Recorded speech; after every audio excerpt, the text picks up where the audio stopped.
Livingston, Texas. David Leonard Wood is angry. He's angry that he's been on Texas death row for nearly 4 decades when no DNA evidence links him to the murders of 6 women and girls in El Paso. He's angry at every cop and prosecutor who put him behind bars, and he's angry that his community largely believes he is the so-called desert killer. Wood is set to be executed by lethal injection on March 13, which would make him the 7th man put to death in the U.S. this year and the 3rd alone in Texas, by far the nation's deadliest state for death row inmates. I'm accused of killing 6 people when an entire police force couldn't find a single shred of evidence of anything, Wood told USA Today. How can I not be angry at the corruption that put me here? How can you let people just dump cases on you and not be angry? Who is David Leonard Wood? Wood, who grew up in El Paso in the 1960s, said he was a problem child who turned into a partier as an adult, hanging out in biker bars and strip clubs.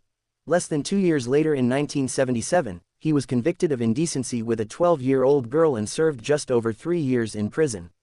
In 1980, he was convicted of raping a 13-year-old and 19-year-old in separate crimes, and was sentenced to 20 years in prison.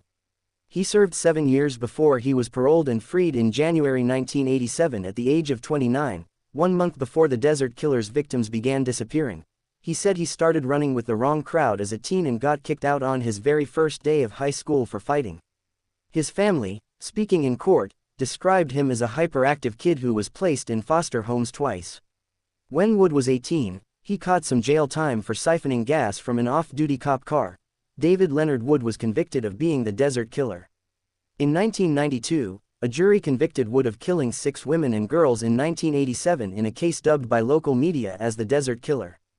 The victims are 14-year-old Dawn Marie Smith, 15-year-old Desiree Wheatley, 17-year-old Angelica Frosto, 20-year-old Karen Baker, 23-year-old Ivy Susanna Williams, and 24-year-old Rosa Maria Casio. The bodies of the 6 victims were all found in various states of decomposition in shallow graves in the same desert area in northeastern El Paso. Investigators couldn't determine how many of them were killed, though at least one had been strangled. Police believed 3 missing girls, 12-year-old Melissa Alanis, 14-year-old Marjorie Knox, and 19-year-old Cheryl Vasquez Dismukes, were also victims of the Desert Killer, but their bodies were never found. What was the evidence against Wood? Wood's conviction was based mainly on circumstantial evidence. No DNA evidence has ever connected Wood to the murders. El Paso Assistant District Attorney Karen Shook told jurors during the trial that the case in the totality points to David Wood. It's clear that the signature aspect of these murders was the shallow graves in this dark, isolated desert area, she said. It became the private graveyard of the defendant, David Wood. Jurors heard testimony from 2 jailhouse informants who said Wood confessed to the killings, and a sex worker who said Wood raped her in the same desert area where the bodies were found and had begun digging her grave when a nearby noise startled him. Wood, who was convicted of the sex worker's rape, told USA Today during his recent interview that all 3 were lying and were only helping prosecutors in exchange for leniency in their own cases. I've never confessed anything to anybody about anything, Wood said. In a recent court filing, Wood's attorneys said that both jailhouse informants and the sex worker either got many years shaved off of prison sentences or were seeking a financial reward. The filing also details a statement from a man named George Hall, who described how El Paso police tried to get him to lie that Wood had confessed to the murders while they were jailed together. This is a serial murder case, a case with 6 victims, and in a serial murder case, I would expect the government, the state, to have a mountain of evidence minus direct evidence tying David Wood to these victims, and there's not, Wirkosh said. It's incomprehensible to me how little evidence there is. What do the families of the victims say? Jolian Denise Gonzalez, whose 17-year-old sister Angelica Frosto was among the Desert Killer's victims, told USA Today that she believes Wood helped plan her sister's death but that he didn't kill her himself. She said Frosto had been selling drugs on behalf of a bar manager and a police officer, and believes that she was killed for showing off an apartment where bags of marijuana were being stored. But she said Wood deserves the death penalty and has had plenty of time to tell the truth about her sister's murder. We don't need a person like that on this planet anyway, she said. Marcia Fulton, whose 15-year-old daughter Desiree Wheatley was murdered, told the El Paso Times part of the USA Today network that she believes Wood is guilty and is planning on attending his execution. I believe in my heart that he didn't do it, Frosto told USA Today last week, adding that her sister was tough and strong, and at 5 feet, 10 inches, Wood isn't that big.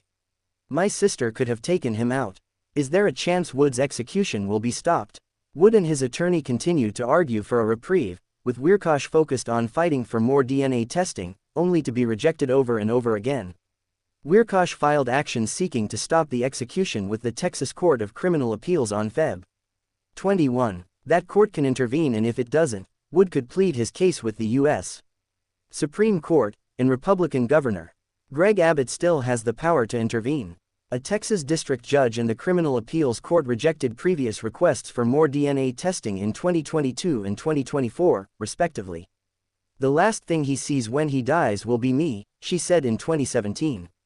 I don't care if I gotta crawl, I will be there. I said to Daisy at her funeral, I put my hand on her coffin, and I said, I will find out who did this, and I will bring them to justice. The El Paso County District Attorney's Office has not worked on or been involved in Mr.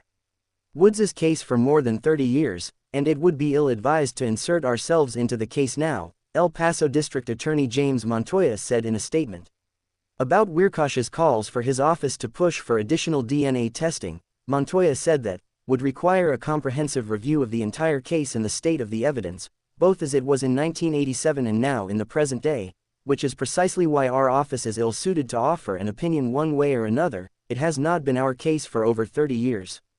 The El Paso Police Department hasn't responded to USA Today's request for comment about the strength of its evidence and Wood's claims that officers unfairly targeted him, planted evidence and sought false testimony. David Leonard Wood, facing death. Back on Texas death row, Wood vowed to continue fighting, tooth and nail, as long as possible. I've done everything I could to prove my innocence. I've given enough body specimens from every part of my body on multiple times to create 15 crime scenes. Believe me, there's nothing I haven't done to cooperate, to show I had nothing to do with this case. So am I angry? Yes, I am, he continued. But I believe in God above, and anybody leaves this earth, if you're believing Christian, then you're going home.